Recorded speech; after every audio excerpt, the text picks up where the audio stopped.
Heavenly Father, thank you for this time we can preview the lesson again for next week. Now we look at discipleship and world missions and global evangelism. We pray that you can expand our horizons, somehow go beyond our bounds and see how we can contribute to reaching all of mankind for the glory of the gospel, even in our small way. We trust that the Spirit again will teach us and make us more effective servants of yours and disciples of Jesus Christ. In Jesus' name I pray. Amen. Okay, so I have two handouts. One handout has something to do with worldviews. Then we will cover some demographics, so we will know how many are Catholics, how many are Protestants, how many are Muslims, Hindus, the breakdown of the major religious adherents in the world. Okay, and then there's actually an acronym that they want to use for world missions. One lecturer for world mission says, do not forget the acronym THUMB, T-H-U-M-B, okay? And you will remember, don't forget THUMB. What is THUMB for? T means for tribal, tribal, the animist, the cultural minorities. T is for tribal. H is for Hindus or Hinduism. U is for China. How in the world is U for China? You invert the C. Because they're saying no. U is really for the unreligious, okay? U is for the unreligious. Because Taoism, Confucianism is more political in its ramifications rather than religious. So we have the unreligious. M is for Muslim. And B is for Buddhism. So that's T-H-U-M-B. Those are the major religions of the world. And if there's a challenge for world evangelism and global missions, we are talking about reaching these 5 people groups. The tribal groups who haven't known about Jesus Christ, the Hindus, the unreligious, the Muslims, and the Buddhists. Okay? And they're part of Muslims. Sunni and Sikhs are part of the Muslims. Okay? So if you look at the handout, the colored handout, the third page of the colored handout, you see that, do you see the pie chart over there? Let's see if I have let me grab my own copy here. See, the distribution of religious adherents in the world you have about 33% of the world are Christians, 21% are Muslims, Hindus are 13%, Buddhists is about 6%, then the other religions comprises the rest, and the non-religious, which are atheists and all, okay? So they always talk about the 1040 window. You know what the 1040 window is. Those are the coordinates of the countries closest to the equator that we need to reach. Supposedly, those are the unreached part of the globe yet. A lot of stuff. But this is, and I like the way this is laid out. It is color-coded. Okay, it's color-coded, and based on the color that you see, the whole globe is laid out to you. It's so easy to assume some Christian jargon because we're from a Christian country. But as soon as you go to the Eastern Bloc nations of Europe, which are exposed to communism and secularism, then the language changes. They do not think in religious categories. They think in secular terms. And then now you face a different challenge the moment you go to the Far East. You go to the Far East, you now encounter Eastern religions, okay? And Shintoism, I told you when I went to Macau, that was probably the first true exposure I had to missions. I've always gone to the Philippines to equip and preach to what we commonly call Christians already. Some of them are Roman Catholics or different denominations. So you got biblical categories for those guys. When I went to Macau and we spent the Sabbath afternoon to stroll, to go to a pagoda temple. And that was the first time I saw three 50-foot idols within the temple. Actually, right before the temple, there's an altar of incense where they burn the incense. And beyond that altar, no cameras are allowed. So we went in there. And, it was, I was having, my hairs were raising because the first time I see, these are not small idols, these are big idols. And we're not talking Buddha. Remember, Buddhism is atheistic, okay? Don't believe in God. The Hindus have 3 million gods, 300 million gods. There's a lot of gods among the Hindus. Now looking at these three idols, imagine people come here to bow down and worship these idols, I mean, I read that in the Old Testament, but I haven't seen that really happen today. But it's happening. You go to the Far East, you see a lot of this happening. And the infiltration of the Eastern religions comes in the New Age today in America. Okay, you got, who's the most famous New Ager? The Dalai Lama, okay? He talks, and Deepak Chopra, you've heard about him too. But they carry in the Eastern religions. How popular are they? Remember when the Beatles? Yeah, I should better remember the Beatles. You're not that young compared to me. Okay, we're close to. The Beatles were the most popular pop group during their time, but they became so popular, they became so rich, they lost meaning in life. So they started looking for meaning. What did they do? They went to the East. And they joined the Eastern cults. And they remember the song that they sang, My Sweet Lord, I Really Want to See You, okay, by George Harrison.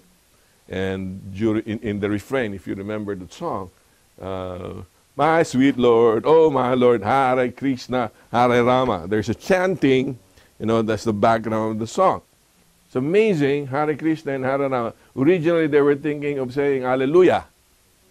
It became Hare Krishna, Hare Rama. Okay, and that's why it's important to understand this, because there'll be an amalgamation of so many beliefs that becomes very attractive. Where do they get the powers of the mind and meditation? That kind of stuff that comes from Eastern religions. And people talk about. I see this issue on YouTube. One guy tried to rob a Chinese girl who was doing an exercise. And a Chinese girl is a martial arts expert.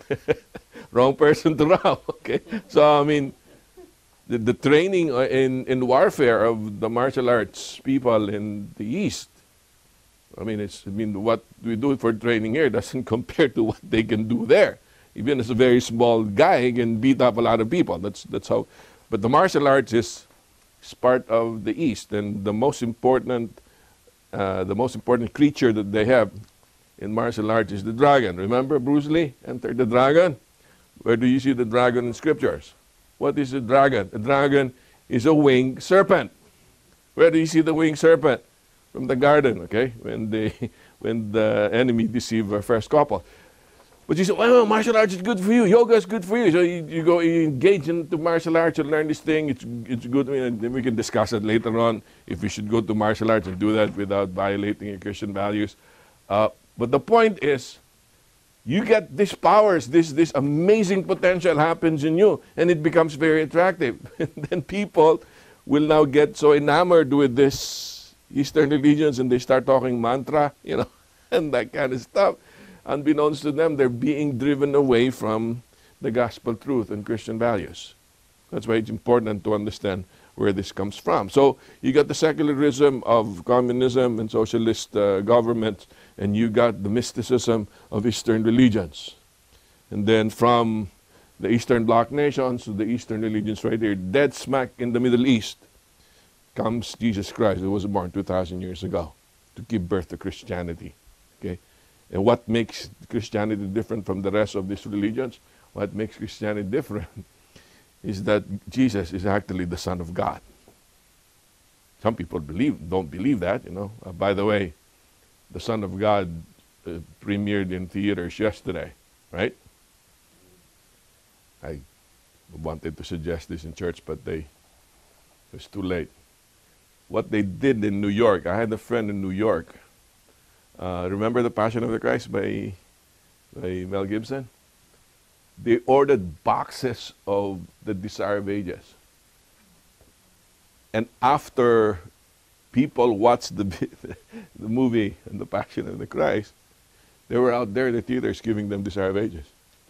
I mean, they were pulling them like hotcakes. People were asking for copies of The Desire of Ages while they were riding the subtrain. So I was thinking we could have done it here too, you know. We could have gotten Steps to Christ or whatever for the Son of God, Desire of Ages, and given them away. But now hindsight is 2020. Maybe when something like that happens again, we will grab the opportunity. But there's a difference. There's a difference between Christianity and other religions, and we will talk about that in a little while. Okay, but suffice it to note, this is the distribution of the religions in the world today.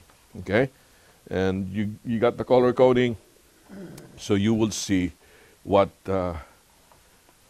needs to be addressed the moment you try to reach out to the world with people whose culture and religious convictions may be different from you. Okay, so I go to Acts 17. You know the story of Acts 17, right? And I subdivided this passage into reaching out to the world, preaching to the world, and teaching the world. Okay, so if somebody can turn to Acts 17. Let's start with verse 16 all the way to verse 21. Somebody read that for us, please. 17, 16 to 21. Now, while Paul waited for them at Athens, his spirit was provoked within him, when he saw that the city was given over to idols. Therefore, he reasoned in the synagogue with the Jews and with the Gentile worshippers, and in the marketplace daily with those who happened to be there. Then certain Epicurean and Stoic philosophers encountered him, and some said, "What does babbler want to say?"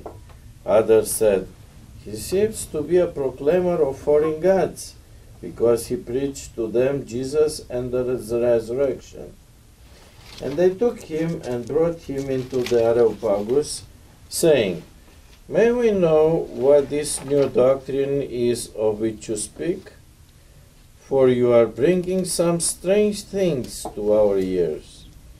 Therefore, we want to know what these things mean.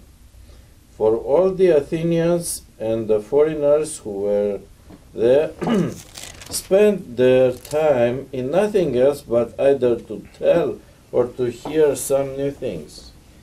Then Paul stood in the midst of the Areopagus and said, "Men of Athens, I perceive that in all things you are very religious.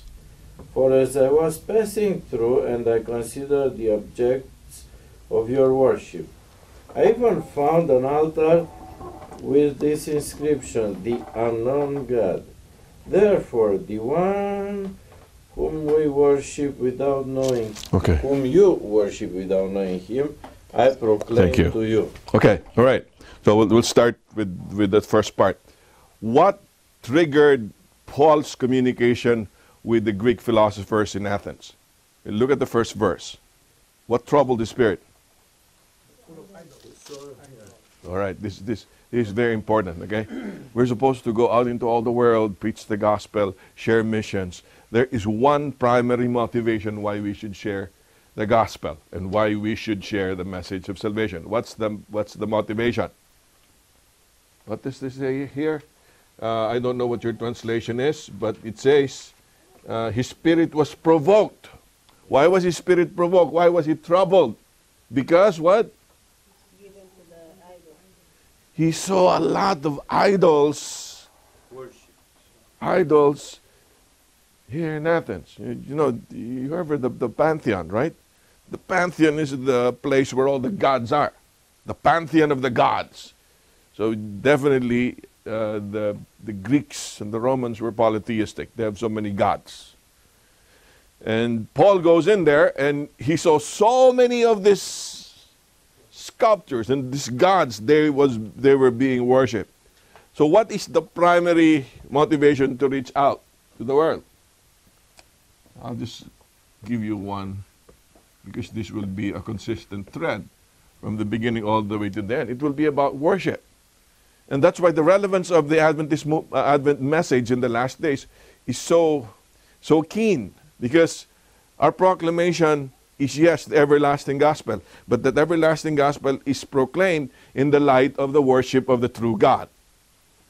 Okay, why do you go about teaching people the gospel? You go about teaching people the gospel because they are not worshiping the true God. They are worshiping idols.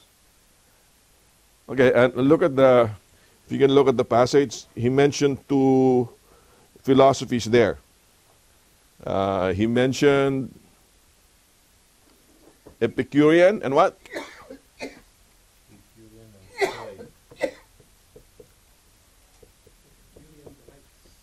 Epicurean and Stoic. Okay, help me out before we describe these philosophies. If you're Epicurean, what is your lifestyle? Okay, the motto of an Epicurean is eat and be merry, for tomorrow you die. Because you die anyways, enjoy your life now. So you can live it up. No limits. Okay, just enjoy your life. Meanwhile, if you're Stoic, what's a Stoic? Supposedly, if you're a member of the royal family, particularly in Britain, you must be Stoic. You should not show emotions. Okay? Stoic is calm and composed all the time. Stoic is the opposite of the Epicureans, which is very close to Buddhism, because you deprive yourself of something in order to find virtue. Okay. Now, before we continue and say, Paul knew that the idolatry of the Greeks and the Romans revolved around Epicureanism and Stoicism. Well, what happens there? Who do the Epicureans worship? They worship pleasure, okay? And whatever they can do to enjoy their lives. And the Stoics, on the other hand, they worship character, the goodness of their character. The more you suffer for others, the better you are.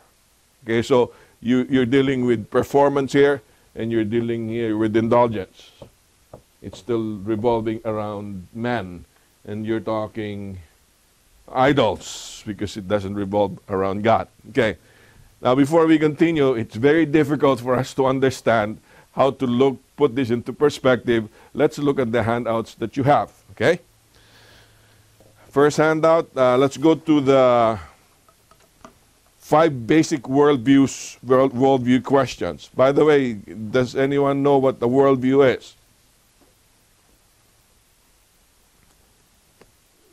What is a worldview? A worldview is a lens whereby you can see the world.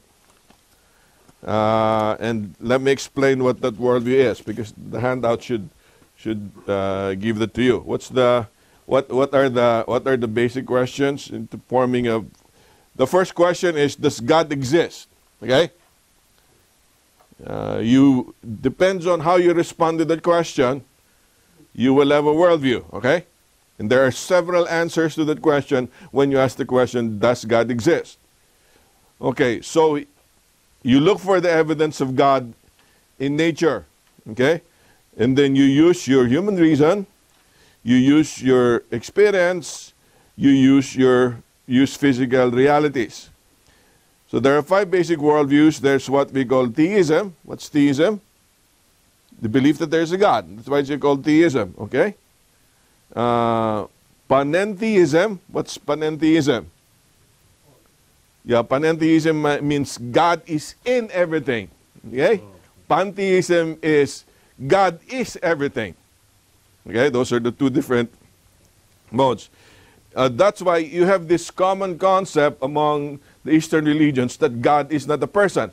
God is a force. Okay? Where did we first hear God being a force? What's that very popular movie that one went to the top of the church? Star Wars. What was the favorite expression in Star Wars? May the force be with you. Okay? And that force is something greater than nature, something supernatural. But that supernatural thing has no person. It is only a force. So what happens is then you can be absorbed into that force. Okay? That's why there's no person. You become your own God. That's why once you die and you get absorbed into the force, you can either be a panentheist or you can be a pantheist because you become your own God. Okay?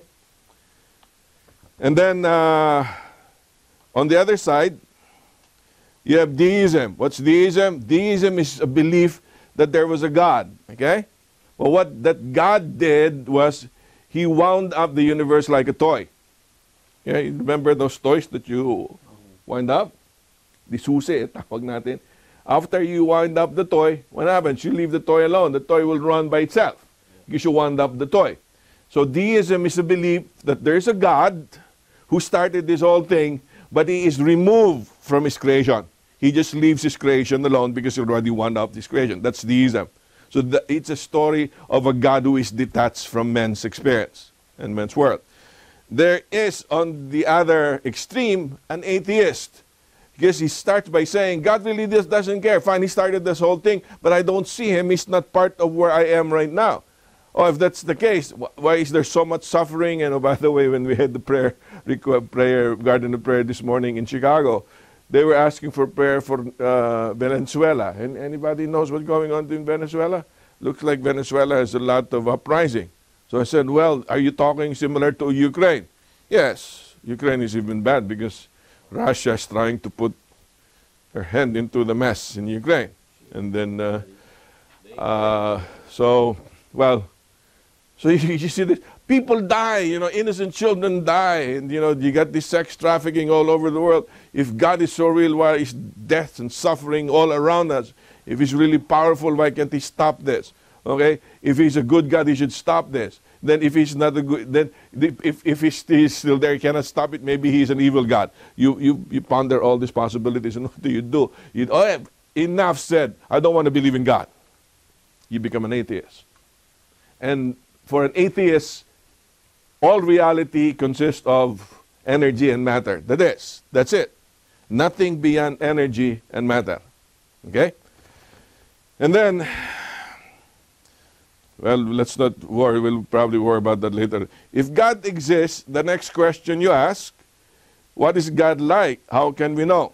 Okay? Did He reveal Himself? Now we talk about special revelation. That's when we encounter the Bible. Okay? And then you find the person of Jesus Christ, and then you have the Scripture. Then the question is the Bible reliable? What is in the Bible? You can follow all of this. You will end up looking at theistic Trinitarianism. What's the meaning of that? Somebody who believes in a triune God. Somebody who believes in God who exists as three persons.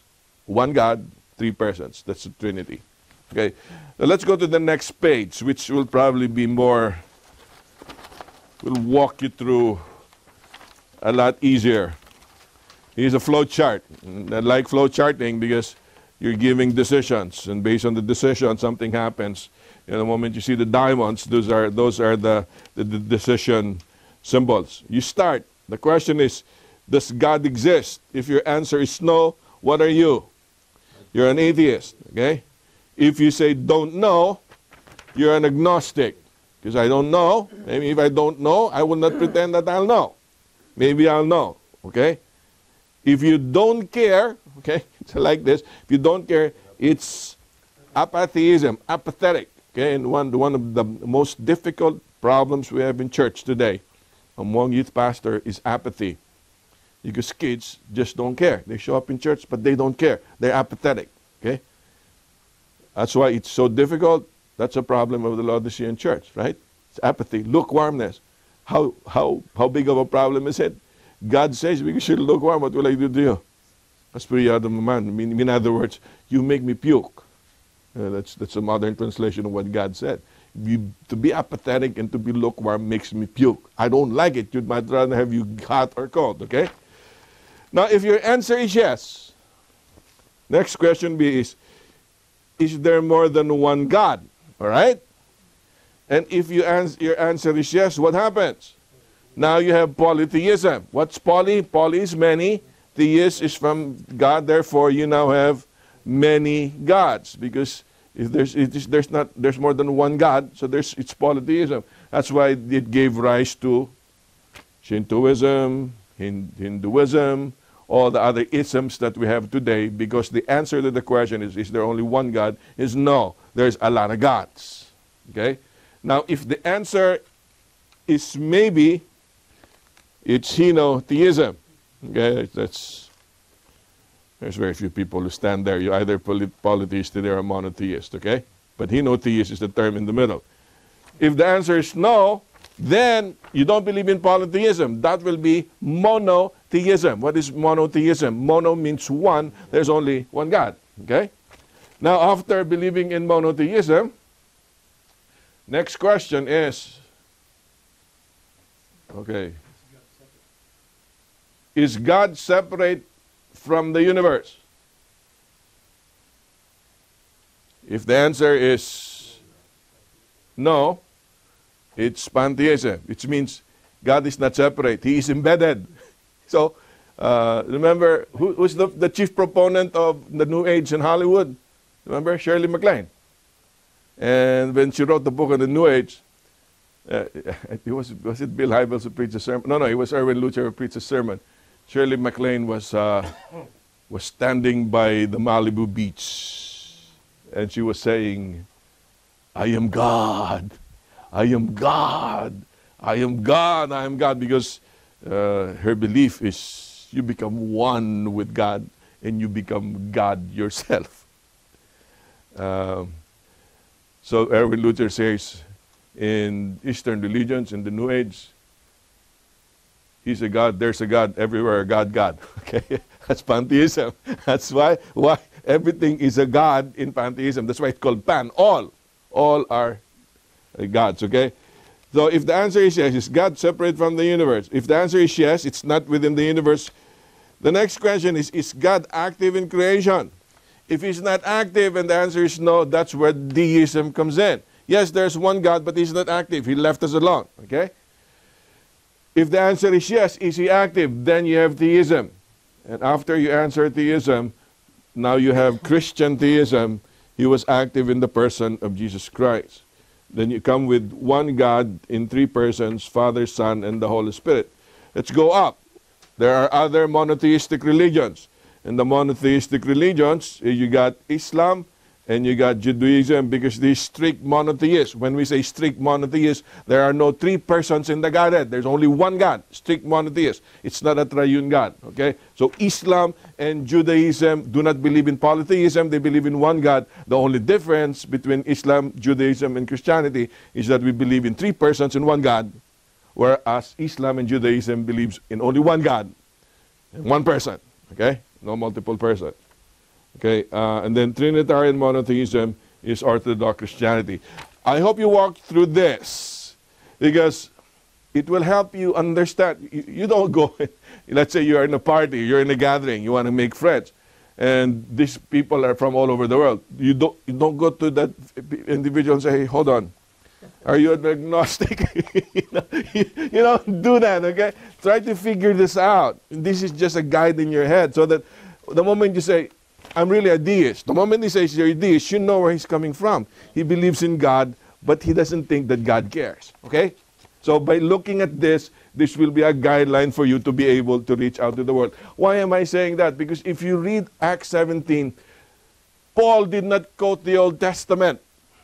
Remember, why did he not quote the Old Testament? Because he was not talking in church. He was not talking in the synagogue. Who was he talking to? He was talking to the Greek philosophers. So who did Paul quote? Paul quote Greek poets. The altar of the known God, in Him we move and live and have our existence. Aratus is one. Aratus is, there were three poets. Epimenides, Aratus, and Cleanthes. These were the poets that Paul mentioned. Why is it important for you not to use the Bible for somebody who doesn't know anything about Christianity when you strike up a conversation? Because you don't understand each other.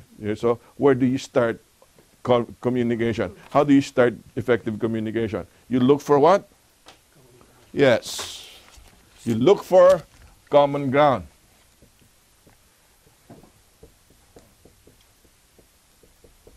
What's the meaning of common ground? Common ground means it's a set of belief that you know and the other guy knows. You start with the common ground and slowly move the person from the common ground into the uncommon ground.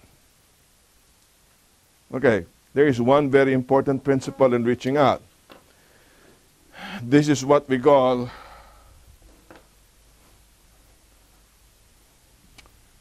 an incarnational approach.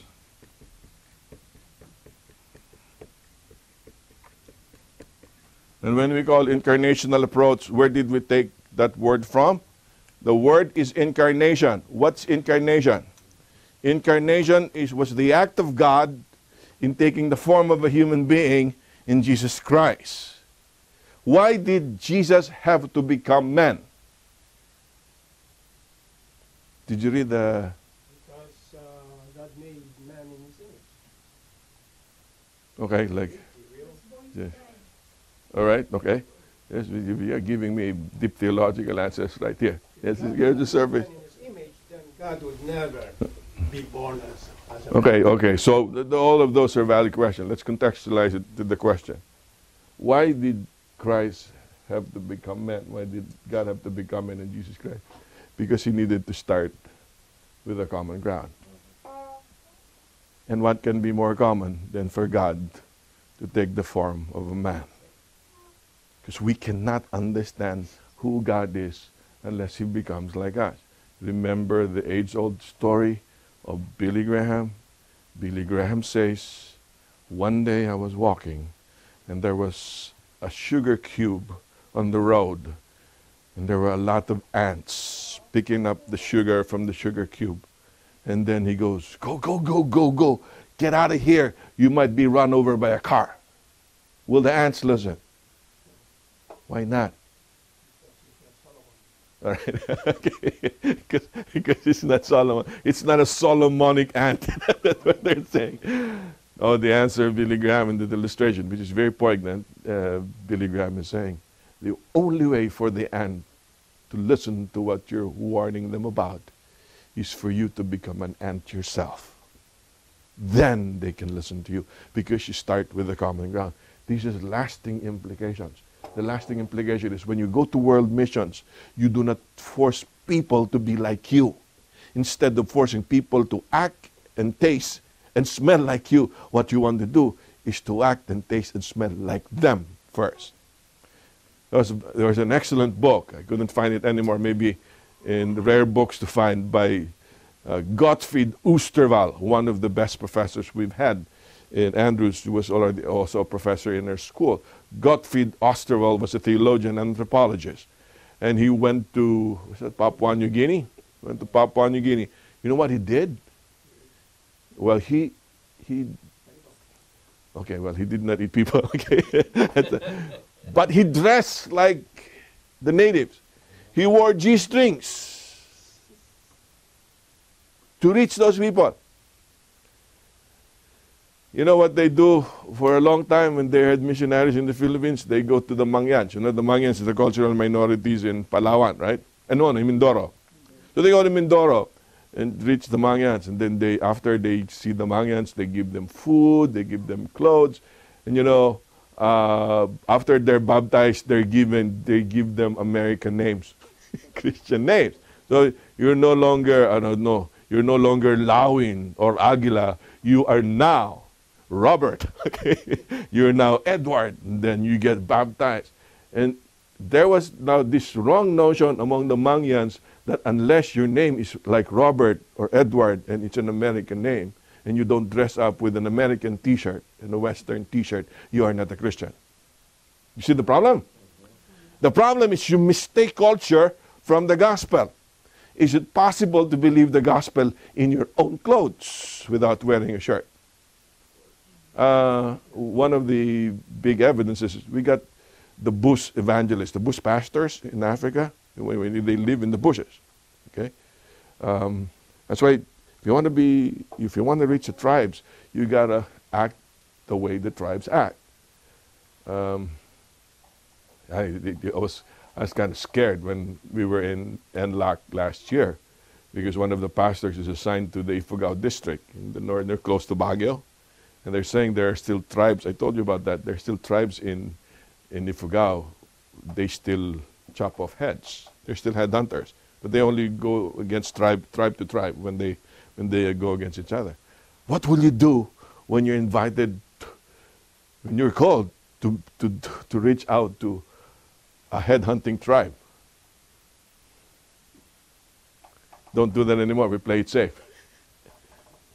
Used to be when you go to missions, you stay in the mission field for years. All right, who's Felipe Corcoro? He was the first Filipino colporteur who got beheaded by the. Oh yeah. Okay. Well. By the tribe in Isabel. Remember Jim Elliot, right, and his friends who tried to minister to the Auca Indians in the Amazon. He said that's one of the most violent tribes in the whole world. They tried to reach the Auca Indians by dropping some food, some goodies from their plane. And when they finally landed the plane to try to talk to the natives, what happened? Natives came with spears and they speared down all of those missionaries. And you had 5 widows that same day. Okay? And what happened in the story? Elizabeth Elliot, the wife of Jim Elliot, went back to the Aucas and translated the Bible in their language. And the guy who speared down Jim Elliot became the adoptive father of her kid. And it's amazing. Those are the gospel stories that we're talking about. But yet you gotta learn their culture, you gotta learn their language. Why? Because it's incarnational. You don't talk your language, you don't impose your culture upon them. You must go and be incarnated within their culture. And then once you're incarnated in their culture, what happens? Then you tell them about the good news. Remember the story about a tribe? I think it was the Peace Child. And they were trying, was it Richardson who tried to reach the Peace Child? This was a tribe. And he was telling the story of the gospel. And when he told the story about Judas, you know what happened? Everybody clapped. Because for them, to be a traitor was cool. You're the hero if you're the traitor. That's their culture. So he couldn't communicate the gospel to them.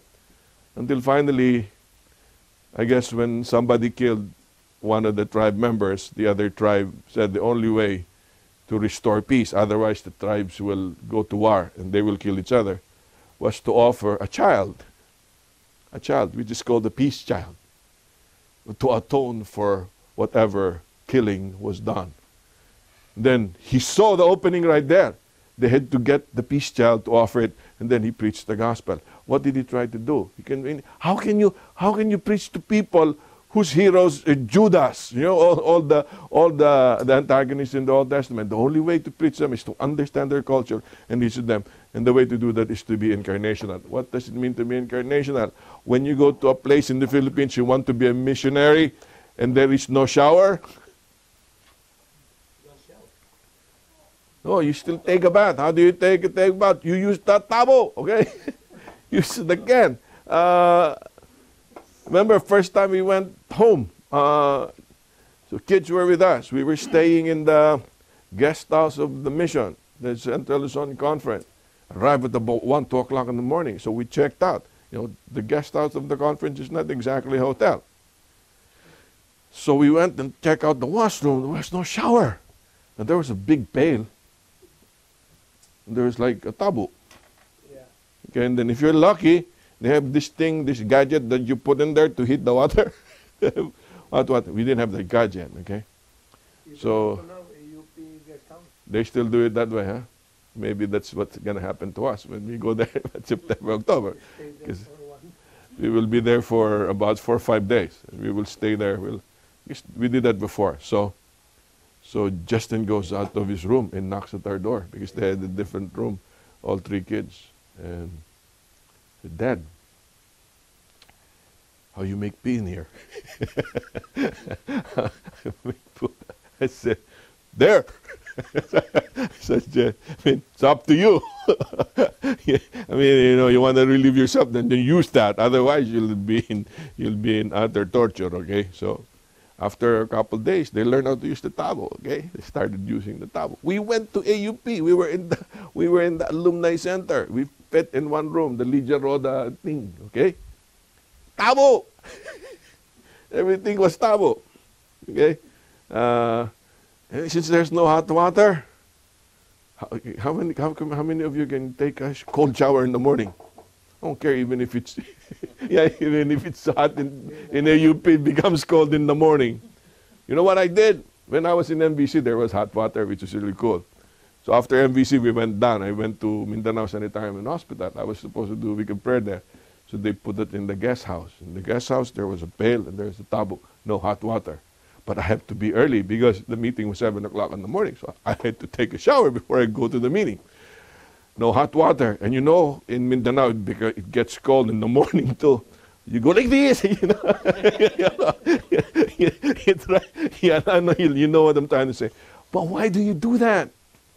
You don't go to management and say, what's the deal? How can I do a week of prayer? I don't have a hot shower here. You don't do that because you want to minister to people. And what do? You become incarnational. And most of the time, when you become incarnational, you must be willing to stoop down. Yes, go to their level. Don't ask for things that will make it convenient for you.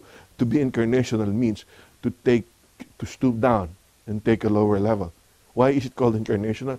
Hey, Jesus did not count it robbery to be equal with God, but he clothed himself as a human being to stoop down, to be incarnational for us. It is very important that in reaching out, you must have a common ground. You must be like the people. You must mingle with them. And then the moment you mingle with them, then you'll be able to reach them. Yes, sir. One of the answers why Jesus went to, keep saying Jesus went to the synagogue on the Sabbath. Mm-hmm. Went to the synagogue on the Sabbath. Mm-hmm. He was there to incarnational, because he was. That's when the Jews would, went to Sabbath. Yes. You know. Yes. I know we use that as a kind of why we. Why we should go to church on the Sabbath day? But actually, isn't that one of the actual reasons why Jesus did it? Sure. Well, remember that Jesus did not only become man. He did not become an Italian or a Filipino. He did not become a Greek or a Roman. He was born a Jew. And because he was born a Jew, exactly, Terry, he must go within the culture of the Jews. And it's part of the culture of the Jews to go to the synagogue every Sabbath day. In fact, if you go to this mission strategy of Paul, you read the Acts, what's the first thing Paul does when he reaches a city? Go to the synagogue. Is that right? Is that world missions? People ask that question, but that's the New Testament pattern. You do not try to break ground and you think you can change the ground. What you need to do is to go to the synagogue where there's already interest in God. I cannot overemphasize it. I always say this. Evangelism is not converting people because that's not our job. Evangelism is responding to the people who have been touched by God, who's looking for God. Are you following? So the job of an evangelist is to be sensitive to people. I mean, I'm going to visit my office mate. I told you about my office mate last week, right? This afternoon, okay? Well, my office mate had a seizure during lunch. They take him to the hospital. And then early this week, they found out that he has a malignant brain tumor. He's 27 years old. I don't know. I will have to find out when we go to... Yeah, so... anyways, I could tell Steve is not like... He's not necessarily a religious person. He doesn't go to church. I mean, probably he's either agnostic at best, probably atheist. He doesn't care. He's a very technological... he's a technician. Talks about science and all. So I could have told Steve and said, Steve, It's time for you to repent. You know, man, you don't know what's going to happen to you. What if you like die on the surgical table or you don't last for another week or so? That's your classical evangelism, okay? What did I do? Maybe the Lord helped me. Understood that we went out for lunch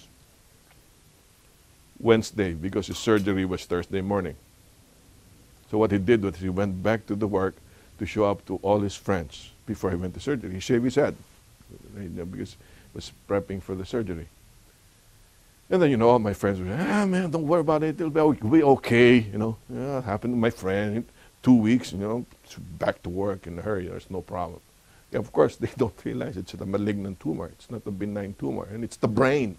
It's not like, So they're trying to brush it off, trying to make him feel better. And so everybody started hugging him by the end of lunch. And then I said, well, Steve, I'll be praying for you.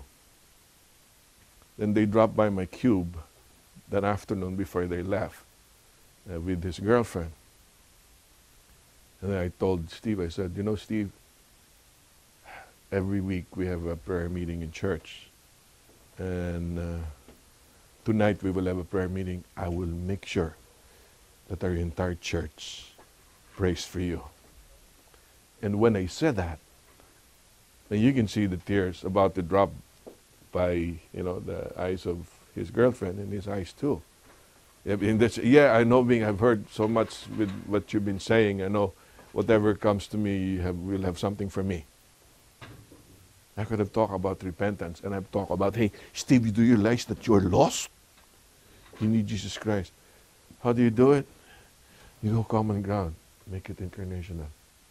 And as soon as you reach the people, God will give them the sensitivity. And I pray. I prayed. I've been praying. In fact, I'm praying right now before we go there. Lord, somehow touch the heart of Steve. Make him sensitive to you and let him open up and you can glorify your name. That's the bottom line. The bottom line is so that he will learn to worship God. But you have to start with the common ground. Don't shove the gospel down the throat of people. You must look for people who are sensitive to God. What is the command? In Jerusalem first and into the corners of the world. Where do you start? You start where there is already a sensibility to God. And as soon as you find people sensible to God, then you will start going. That's why you always hear the story. Let's go to a virgin territory. Have you heard that? You go to a virgin territory, you break ground. How do you break ground? That's why it's very difficult. Going to a virgin territory can take years before you will find the first convert. You know why? Because what's going to happen is it will take a while before people will understand how God is moving their lives. So, common ground is important before you can reach out. And I don't know if you go someplace, you have a friend who's not Filipino, you have a friend who's not even Christian, you have a friend who is. How do you reach those people? Get to know them. Find common ground with them. And then once you're related to them, it's a lot easier to reach out to them. Okay? So how did Paul, look at what Paul says in Acts 17. Adrian read it. He saw an inscription. What is the inscription that he read? So they're looking at all the gods in the pantheon. And then there is, out of the gods, and they got Zeus, they got all sorts of gods there. And then there was one god with an inscription that says, unknown, to the unknown God. Notice what Paul did. Okay, somebody read verse 24 all the way to 29. Everything in it, since his Lord of heaven and earth does not dwell in temples made with hands, nor is he worshipped with men's hands as though he needed anything, since he gives to all life, breath, and all things. And he has made from one blood every nation of man to dwell on all the face of the earth, and has determined their pre-appointed times and the boundaries of their dwellings, so that they should seek the Lord in the hope that they might grope for him and find him, though he is not far from each one of us. 28 and 29? Okay. For in him we live and move and have our being, as also some of your own poets have said. For we are also his offspring. Therefore, since we are the offspring of God, we ought not to think that the divine nature is like gold or silver or stone, something shaped by art and man's devising. Wow! Look at the transition that Paul did. Paul basically is saying, to the altar of the unknown God. You know, I'm preaching that unknown God to you. Okay? So he started with the common ground because they had an altar to the unknown God. So Paul said, let's start with the unknown God. Oh, I like that. That unknown God, I'll be preaching to you. How will he preach it? He says, all of us are the children of God. We are offsprings of God. Okay? Paul does not tell this in the context of salvation. He says this in the context of being created in the image of God. So Paul was basically saying, since we are created in the image of God, as children of God, how in the world can we make another image of God? Because he is the creator. You cannot make an image of a God who created you. That's what he's trying to say. He is above all creation. He is above all these gods. Okay? So he transitioned from the common ground to the uncommon ground. He pointed to, you look at the handout, he pointed to monotheism. All right? From polytheism, he went to monotheism. Okay, the polytheism of the Romans and the Greeks, he jumped from the polytheism to the monotheism. They say, you may have all these gods, but really the true God is the unknown God that you do not know, whom I am about to introduce to you. Who is that unknown God? That's Yahweh. That's God in heaven. Okay? So the first part is when you reach out to people, what you want to tell them is that there is a God worthy of true worship. And not a single one of your idols in life can compete with that God. So you raise the sovereignty and the glory of God first. Then there is a God consciousness in the person. That's one of the chief benefits of 9/11, right? What happened after 9/11? The insensitivities of the New Yorker who thinks it's the best thing to do is not to mess up with your personal life. Let's keep a distance because I'm doing you a favor if I do that. All of a sudden people were joining hands together, hugging each other because 2 zip codes were wiped out in a matter of hours. The 2 twin towers went down and people died and death became so real. And when death becomes real, what is the natural consequence? People begin thinking of the eternal. They think about God. So you reach out to them so that they will have an idea of what true worship is. And that worship is not polytheistic. It's not deistic. Okay? It is monotheistic. There's only one God. Okay? And notice, after Paul talked about that God, what did he do next? Which takes us to the second part. Somebody read 30 all the way to 31. In the past, God overlooked such ignorance, but now he commands all people everywhere to repent. For he has set a day when he will judge the world with justice by the man he has appointed. He has given proof of this to all men by raising him from the dead. Wow. After you point the person to the glory of God, a monotheistic God, what did Paul do next? He preached whom? He started preaching about Jesus Christ. Actually, he preached about the judgment. He's saying, the God that I'm talking to you about, one of these days will judge you. But there's good news. Because he sent his son, who died and was resurrected from the dead. Okay? That's another term he was growing from the common ground. But Jesus is basically saying, I am the only way, right? No one comes to the Father but by me. So Paul is saying, there's only one God who is worthy of true worship. There's only one God. That's Yahweh. Not Zeus, not Jupiter, not any of your gods in the pantheon. Only Yahweh is the real God. And I'm telling you, the only way to worship the true God, the only way to the true God is through the person of Jesus Christ. Are you following? It is amazing how you connect this, because as soon as they have God consciousness, you will now give them Christ or Jesus consciousness. What is that Christ consciousness? That's the incarnation of God in their midst. Okay, now here comes the biggest problem. Because the gospel according to Oprah Winfrey, does not jive with the gospel of Jesus Christ. According to Oprah Winfrey, there are a million ways to God. That true?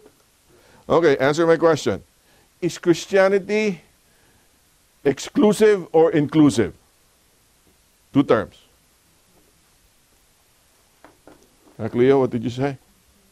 Oh, Cleo says it's inclusive. So if you read John 14:6, and no one comes to the Father except by me, is that inclusive?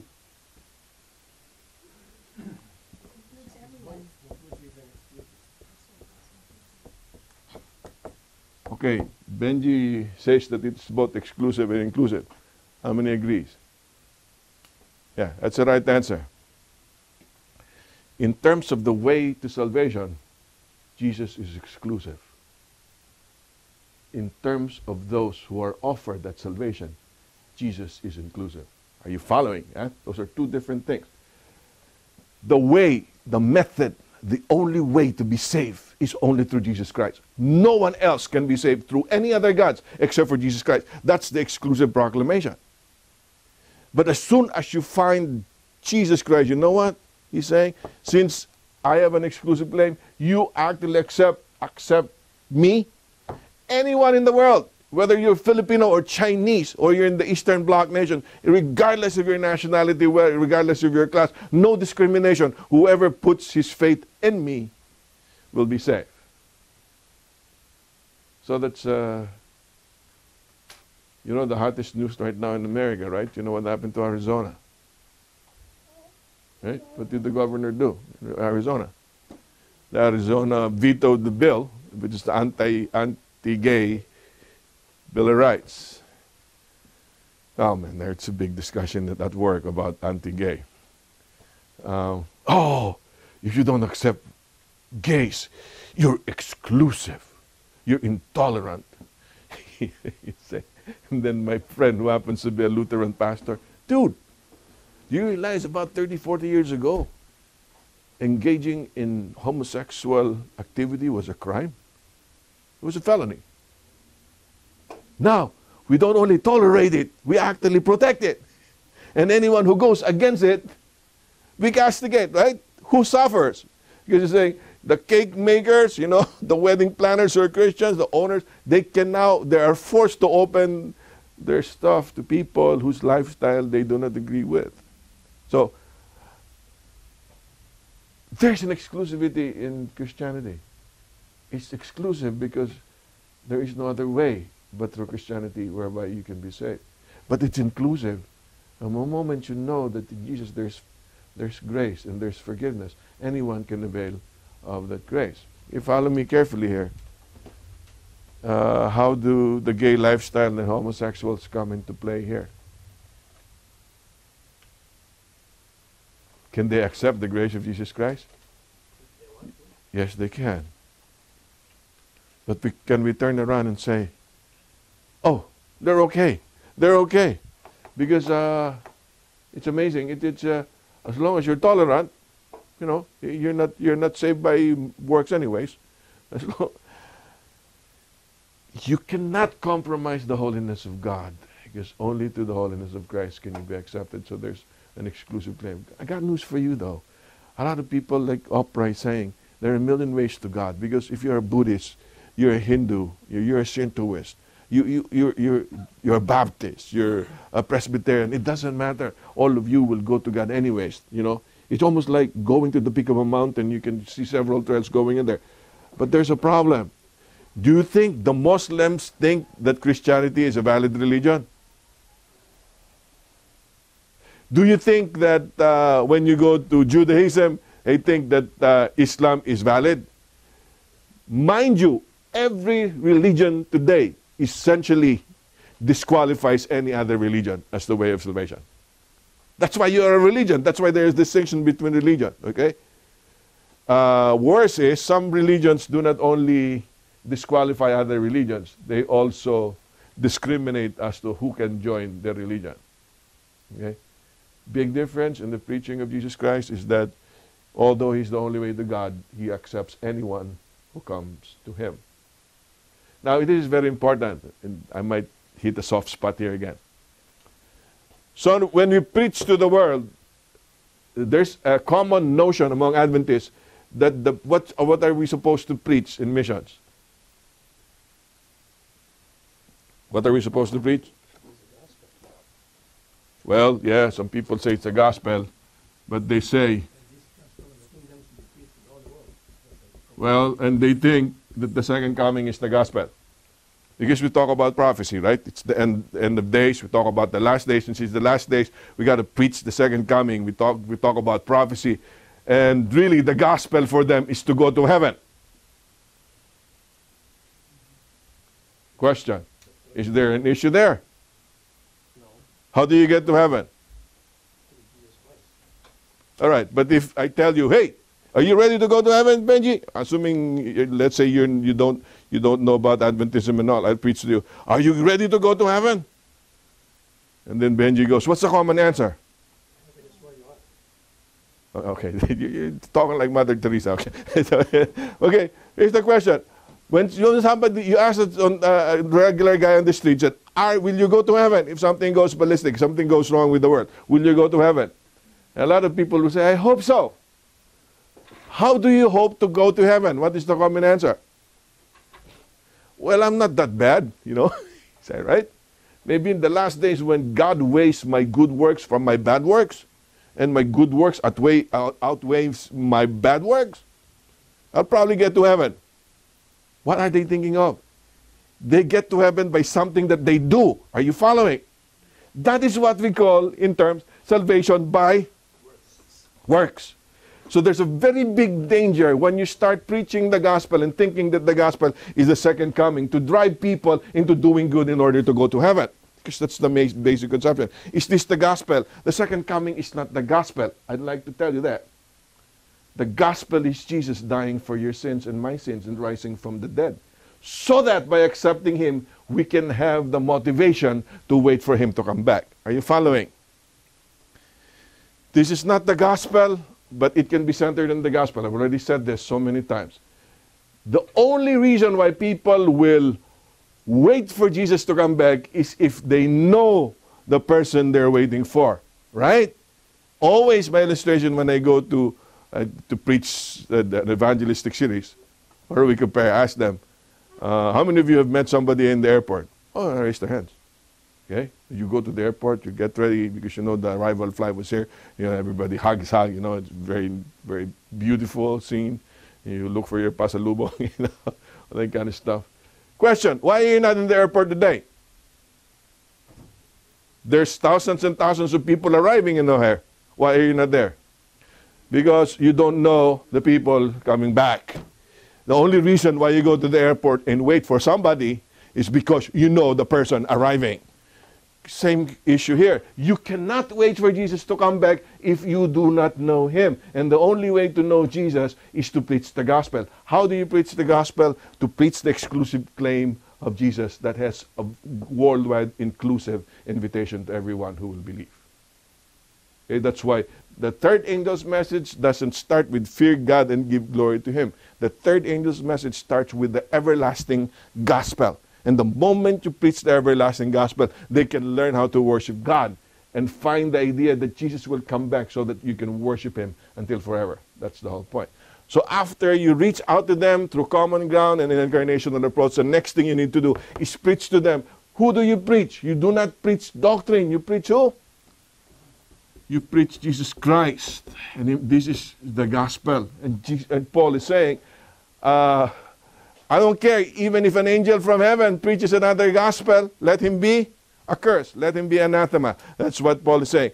When we go out to the world for global missions, it is not preaching a denomination, it's not preaching a way of life, it is preaching the gospel of Jesus Christ, who is the only way to the Father so that we can worship the Father. Okay. Now the last part, and look at the last part, I'll just read it to you. This is very interesting. Verse 32, and when they heard of the resurrection of the dead, some mocked, while others said, we will hear you again on this matter. So Paul departed from among them. However, some men joined him and believed, among them Dionysius the Areopagite, a woman named Damaris and others with them. Did some people believe? Yes, one thing you got to understand, when you preach the gospel, not everybody will believe. But when you preach the gospel, some people will believe. What happens to those people who believe?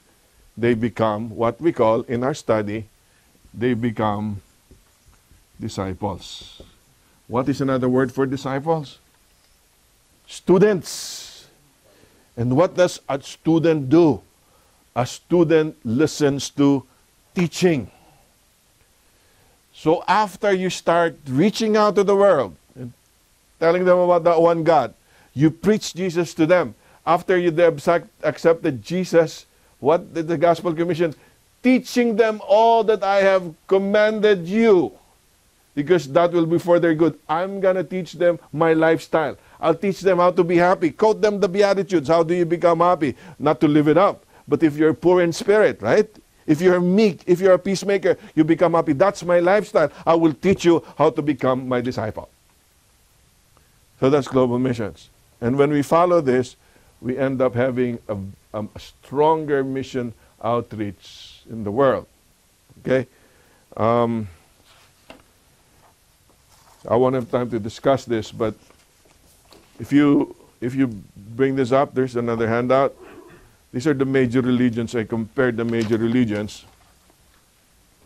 By the way, for those who are watching via YouTube, we'll load up this handout so you can download them through YouTube. Compares Hindu, Buddhism, Judaism, Christianity, and Islam. Okay? What are the major beliefs of Hinduism? You can read it right there, okay?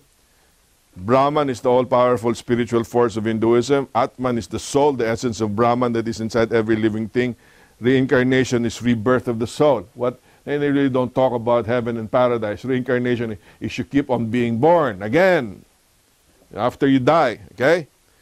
Karma, what is karma? The moral consequences which are a result of one's actions throughout their life.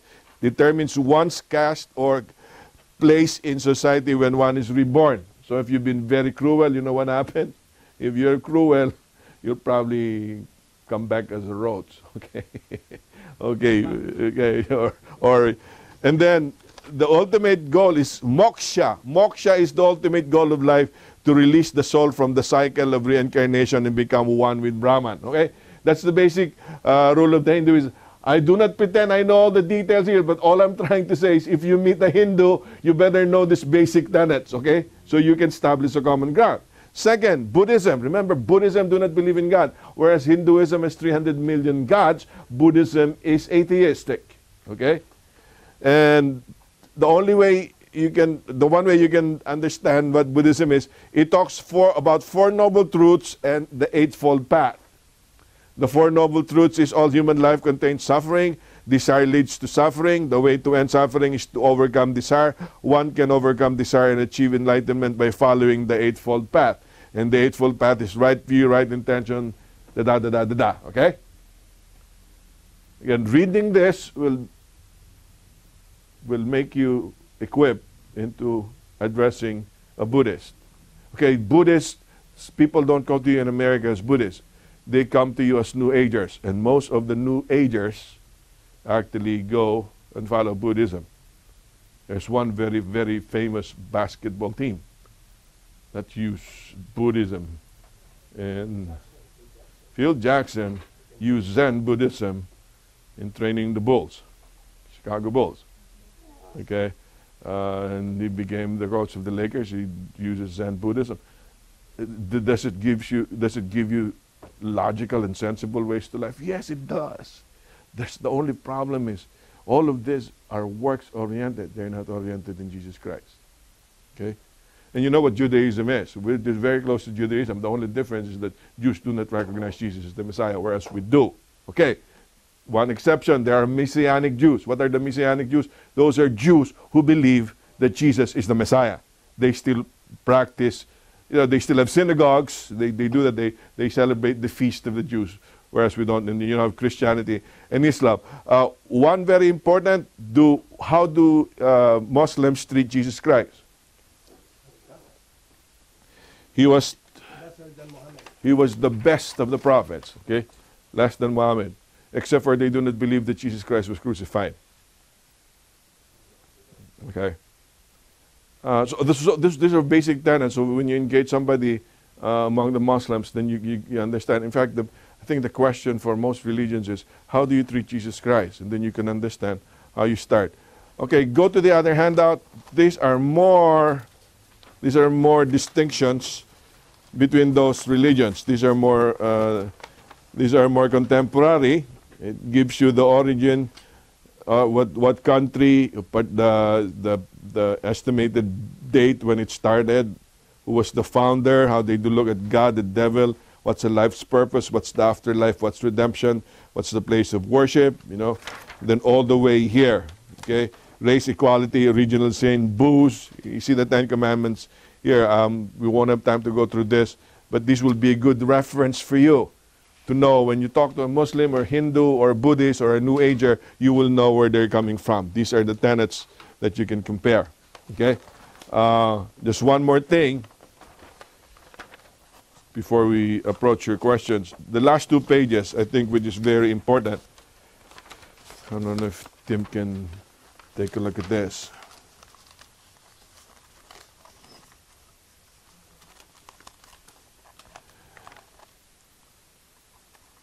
You realize that atheism is relatively new? For time immemorial, people believed that there was a God. In fact, if you ask anthropologists today, there is not a single tribe in the world which has no form of worship. Are you following? Even the animists find a way to look for spirits because they know that there's got to be something supernatural or above nature, and that's God. So here is the tree. Here is the tree. Everybody started with monotheism, okay? And then let's go to atheism on the left side. It's non-religious, okay? That give rise to Taoism, Confucianism, and you can read some of the summaries that I gave there. For some reason, there was a big influence on communism and socialism in the political structures of China, okay? You got Tao and Confucius from China, okay? And this gave birth to what we call today secular humanism. Okay, that's dependent on what men can do. Remember, look at the arrow. The arrow points from non-religious. It points to Buddhism too. Remember, Buddhism is atheistic. It doesn't believe in God. Okay, Hindus believe in 300 million gods, but Buddhism is atheistic. But these guys came from animism. Animism, okay, look at the definition, the deification of created beings, both animate and inanimate. They make gods out of inanimate and animate objects. Okay, those animism. And from animism, you have Shintoism, you got pantheism, you got paganism, then you have Hinduism that branch off to Buddhism, Jainism, you have the Baha'i faith, you got Sikhism, the Sikhs among the Muslims, and then the Sunnis, which is Islam on the other side. Okay? So from animism, which is the worship of nature, animate and inanimate, we go to polytheism. We have a lot of gods. And that polytheism leaked into the Greek and Roman culture. Okay? And it also leaked into the Near Middle East. And the Egyptian culture, all the immortality of the soul, transmigration of the soul, reincarnation, came from Egyptian, Greeks, and Roman polytheism because of all the gods that they have. Okay? Zoroastrianism was the religion supposedly of the Magi, of the wise men who visited Jesus. Zoroaster was, you remember, Ahura Mazda, that's a Middle Eastern monotheistic religion. Supposedly, some people were saying they're tracing the origins of Zoroastrianism to Babylon. Guess who were in Babylon to teach them about that one true God? Daniel and his companions, okay? So you can trace that back in the Old Testament. And then you go to Hebrew, and you got Judaism, remember? And then Christianity. Islam came from Ishmael, as opposed to Israel, okay? You got Sikhism. So this is the progress of what has happened today. If you talk about socialism, and if you talk about communism, more than likely, it came from the teachings of Tao and the teachings of Confucius because they're non-religious. The summaries of monotheism, all of this are down below, okay? Now for you to have a better grasp of this, next page, This is the tree of Eastern religions, okay? And from the ancestor worship of animism, shamanism, nature worship, polytheism, it grows. You even have martial arts there. You got Taoism, Chinese Buddhism, all the way to Japanese, and to the, you got Shankara. Shankara is the most celebrated philosopher, okay? And then Buddhism came, Jainism, and Buddhism came towards the later part of the branch. Okay, and there's a discussion of this on the left side. That's the reason why I told you this takes a whole conference to discuss, for us to understand this. But this will help you understand where people are coming from the moment you want to establish common ground with them. And like I said, we will make the handouts available to those who wants to know more. You know, in Jain, do not use soap when you take a bath, because the soap can kill a germ. That germ is the life form that a human will take over Sure. when he dies. Well, I remember I was studying against Dr. what's the name of our teacher in humanities?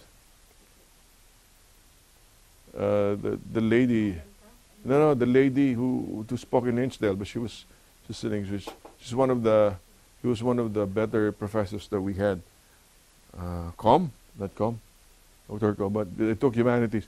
You know that in India and in the Middle East, there is a festival that happens every year where people insert swords into their mouth and into their nose. Take this for hours, sometimes days. That's why it's pretty weird. You look at this, and they don't feel pain. That's why they're saying you walk on. What's the graduation ceremony if you want to belong to the New Age today? You will walk on fire, on coals. So I didn't believe that until I met Lourdes. Lourdes said, Pastor Bing, my final exam was to walk on coals. And it's very fascinating. That's why it's very, very, very vital for us to keep our families within God's Word. Because remember, the enemy can perform a lot of fascinating things. Lourdes is saying, because she was the president of the first New Age, the first president of the New Age movement in the Philippines. And she said, you have multiple levels in your consciousness. Alpha level, no. He said, the moment you go to a particular level, you can go like this. And you will understand, you will know who actually owns this when you do this. Okay? And after you do that, you can actually be psychic and understand what will happen. And then lower in your concentration, you practice telekinesis. Telekinesis means you can bend the fork. It's through your mind. Man, you know how you do this? You do this to Eastern religions. Can they do this? Oh, yes. You can see them being done. Do they do it? Do human beings do it? Okay, if you read the Bible, it's not human beings who does it. Who does it? The enemy arrays himself as an angel of light. That's why we are advised not to depend on miracles, because the enemy will use the miracles to deceive even the very elect in the last days. Very recently in the Philippines, there was an Indian prophet. Have you read about this? I forgot the title. The Indian prophet said, there will be a worldwide plague that will kill people. It is a flesh-eating disease. And it will start in Pangasinan, in the Philippines. I mean, you read this. People started messaging me. Pastor Bing, have you heard about this prophet? What do you think of this prophet? And it's gaining so much traction in the Philippines because it starts in Pangasinan. And they did see 2 cases of people with this weird disease. Look, the prophet was right. In fact, the prophet was the one who predicted the coming of Typhoon Yolanda and Typhoon Haiyan, Oh, wow, I said, this is really cool. So I said, give me time, let me research this thing. Yes, okay, then Rudy read it. The 2 cases in Pangasinan was leprosy and the severe psoriasis, okay? And I guess, who cares about psoriasis? Filipinos will say, it's a fulfillment of prophecy. Okay? See that? And turns out, there was a prediction of Typhoon Yolanda. He didn't talk about Tacloban. He talks about other places. Okay, fine. Let me look at, I went to a website. I checked out his basic beliefs. He believes in the Trinity, basic core beliefs. Oh, cool. I said, well, it might be legit. And then finally, I see an advertisement. This year, we will be going to Israel. And we want you to join us because we will form an army of God. Okay? He said, you got to be there to be part of the army because, he said, you know what? We will teach you exactly how you will be part of the restoration of the temple, Zionism. And then the guy goes, so why don't you turn in your non-refundable $500 registration fee? Okay, right? Okay, that's just a registration fee, and then the entire amount is about $3,500, $3,500 for the entire trip. So you can go to the Middle East, you can go to Israel, and you can enjoy the sights and become the army of God. Cool, I said. So I wrote this pastor who, you know what this guy's doing? Who among you Filipinos, among you pastors, can fork out $500 non-refundable? What in the world is he trying to do? He sensationalized these two cases in Pangasinan so that he can bilk money from people all over the world. That's a shame. But what I'm trying to say is, yes.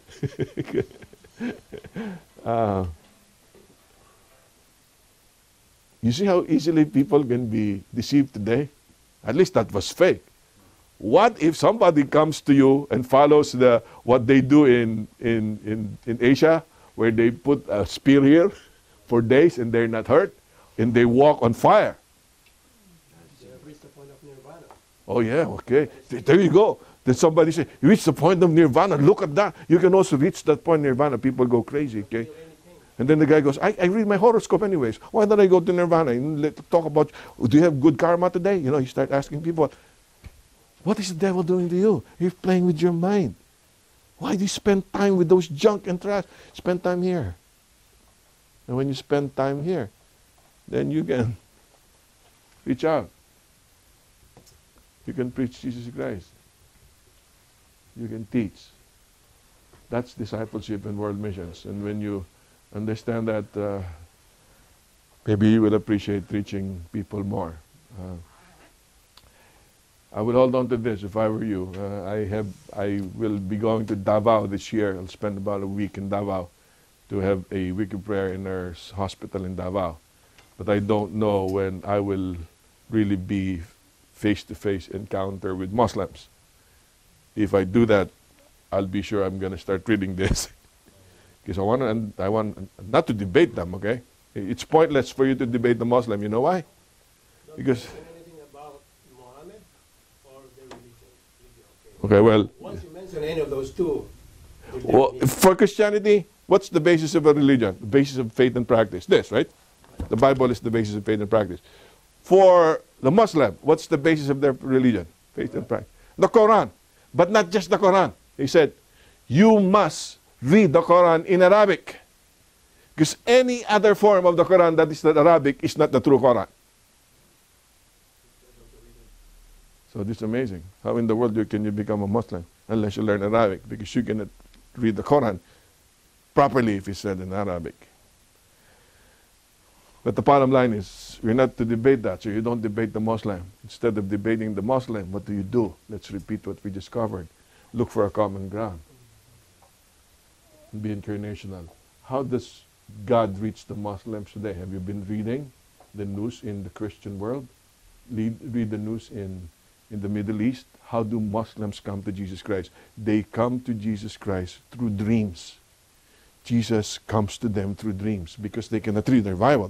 You can die meddling with Christianity. And the moment these people find dreams in Jesus Christ, He sends those people to Christians who can share Jesus Christ to them. Okay? So find the common ground, be sensitive, be incarnational, and then preach Jesus Christ to them. And then after you do that, teach them the word of the gospel, and they will grow. Okay, so that's the reason why I ask you guys to wait for us, because there's a bunch of stuff to carry. I hope you take that with you. It will help you understand world missions. And if you would be adventurous enough, I will make a very serious suggestion. Go to YouTube and search for Urbana. You know what Urbana is? Urbana is a place in central Illinois. Urbana, Champaign. Urbana is a missions gathering every year. Billy Graham, Ajit Fernando, those guys who go to world missions, they meet with students, college students, in a conference.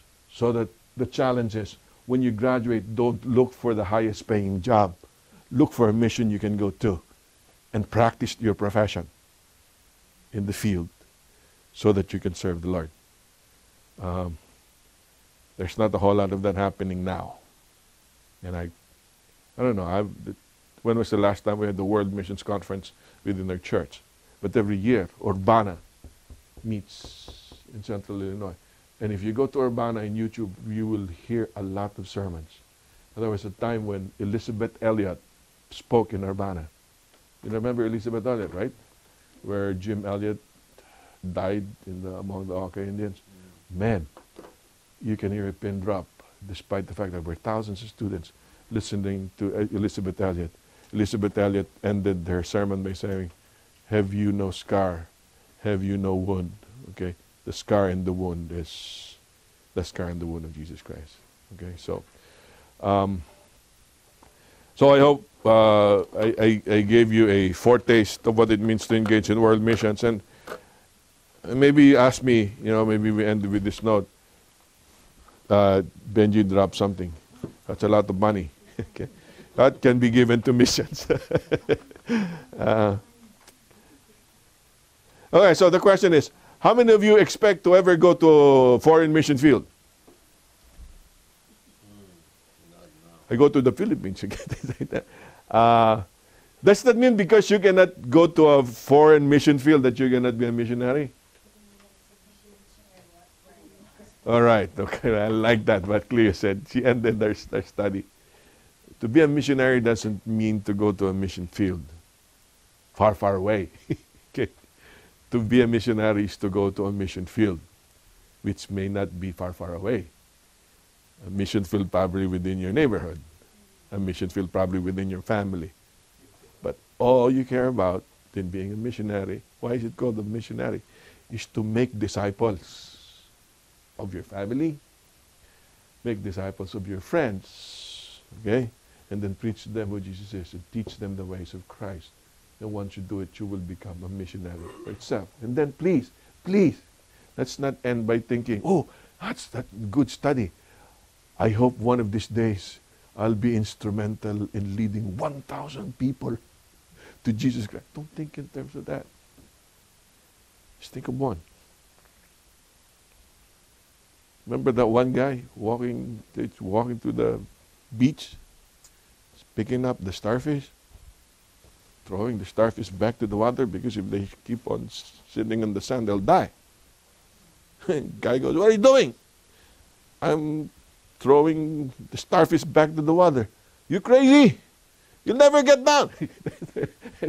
I mean, it really doesn't make a difference. And the guy goes, "Well, it will make a difference for this. It will make a difference for this. Make a difference for this." Don't think big. The call of God is for you not to be big. The call of God is for you to be faithful. And if it takes only one or two people for you to lead somebody to Jesus, something else, So I end with this testimony. Sometimes I'm thinking, I always do the lesson preview. It takes a long time to prepare for this every week.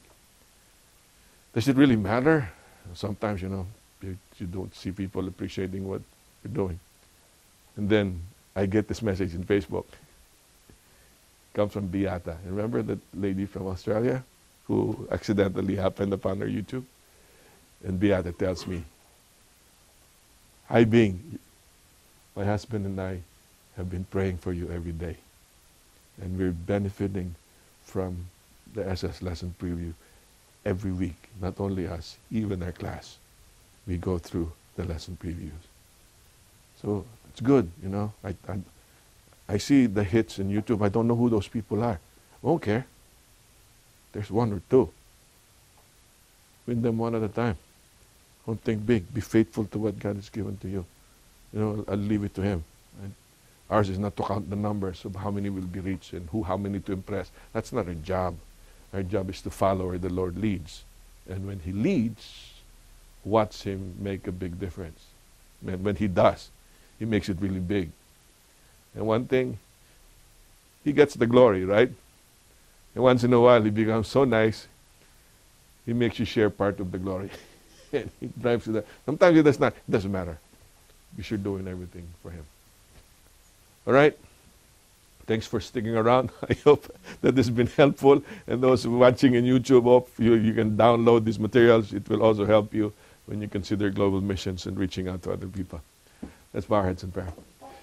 Heavenly Father, thank Thee for this time we've spent covering a very, very wide and broad range of topics when it comes to global evangelism and world missions. There's a big world, and sometimes because we think of this big world that still need to hear the gospel, we shrink and we squirm and say, oh, how can this ever be done? Teach us not to look at how big the challenge is, Lord, but teach us to be faithful to You and make a difference where we are, wherever You lead us. And even in the small ways, may You bless it, like the 5 loaves of bread and 2 fish. That thousands of people might benefit from the grace that You've shown in Jesus Christ.